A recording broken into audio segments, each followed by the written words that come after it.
Oh hi, I didn't see you there. Welcome to my masterwork, where I plan to reinvigorate this secretaire en pont with new technologies and silly practical effects. For the LED windows, we have a complete redesign plan with a much more intricate design because it will be laser cut instead of hand cut. The frame will be 2mm boxboard that's scenic to look like lead and then used to sandwich a 2mm acrylic paint. Each pane will be coloured with alcohol inks and then a layer of clear epoxy resin will make it look like stained glass. These sheets will be mounted within the window frame once the lead frame has been removed. The other aesthetic addition we're making is a few appliques made to look like period accurate gilt bronze.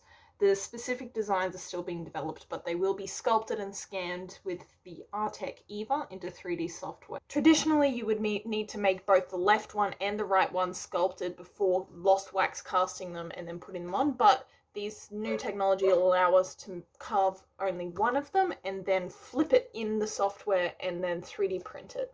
These 3D prints will then be smoothed with acetone, filled, primed, and gilt with gold leaf. The finished appliques will be mounted onto the cabinet. Two of them will actually be used as buttons in an effect that I'll get into later. All of this is for a performance where the cabinet is the center of attention and there's one human character interacting with it. The main storyboard so far is that the character finds the cabinet under a sheet, shoves back the curtains, opens it up, checks it out, shows the audience it's empty, and then puts the sheet back down, ready to lift it off fully. And when she does, the cabinet has come to light with light shining through the windows. Pull this off, there's obviously LED tape hidden in the cabinet. There's a button hidden up in the cabinet where the performer presses it when checking it out, and that's hooked up to an Arduino 11 and 9-volt battery programmed to come on after a delay of about 10 seconds. In that time, the performer covers the front of the cabinet, rushes behind, and locks up the weighted fabric shutters which are inside the cabinet. So when the audience gets to see in the cabinet, they see the back of the cabinet and the shutters closed, but when the sheet is lifted off a second time, the frosted lights are in full twinkle. Next, the desk flap is opened, showing some lovely set-dressed elements like a quill and an ink pot, and upon exploring this, they open one of the drawers to find a smaller drawer inside. That's weird. They think and pull that drawer open, only to find two more smaller drawers inside those. That is achieved by mounting the smallest drawer to the inside of the desk, and the others are mounted one by one with magnets inlaid into the wood. Each of these drawers will be made of red oak plywood and stained to match the pre-existing cabinet. In the final drawer, the character finds a key. That key fits into an escutcheon on the next drawer down. Just imagine it's there, it's got to be printed like the appliques.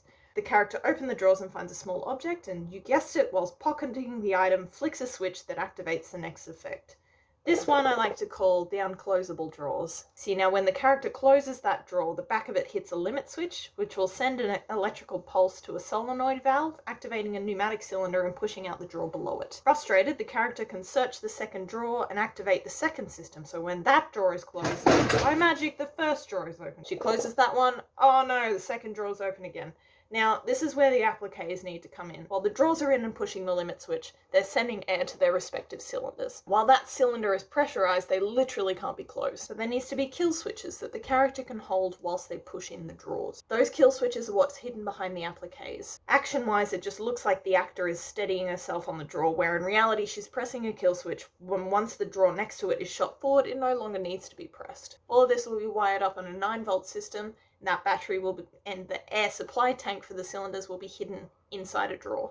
Once the drawers have had their fun, the character realizes that they just want the object back. She takes it out of her pocket, puts it back in the drawer where there's a secret shutdown switch. That'll take power out of both of the cylinders so she can close the drawer and nothing will shoot back out again. No doubt the character's a little frustrated, right? You would be. So she gives it a little slap or a kick, and the cabinet responds by opening a flap to the side. The character pulls the panel out and finds that it's grown an extra set of shelves. These are nested within a shell that looks like a shelf when the cabinet is open. In reality, it's 2 sheets of Luan on either side of the inner 9mm shelf, which can slide out, and then there's a strip of edge banding at the front to hide it.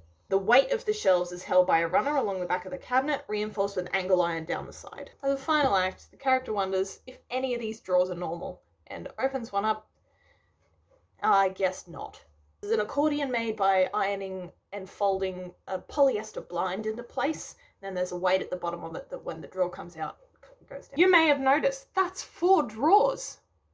And there's only 2 on that original cabinet, which is correct. I also plan to make new drawers and a beam down the middle out of red oak plywood, scenic to match the rest of it. And there will of course be edge banding to hide the plywood sides. Please view the supplementary files for more information. Thank you for listening to my masterwork.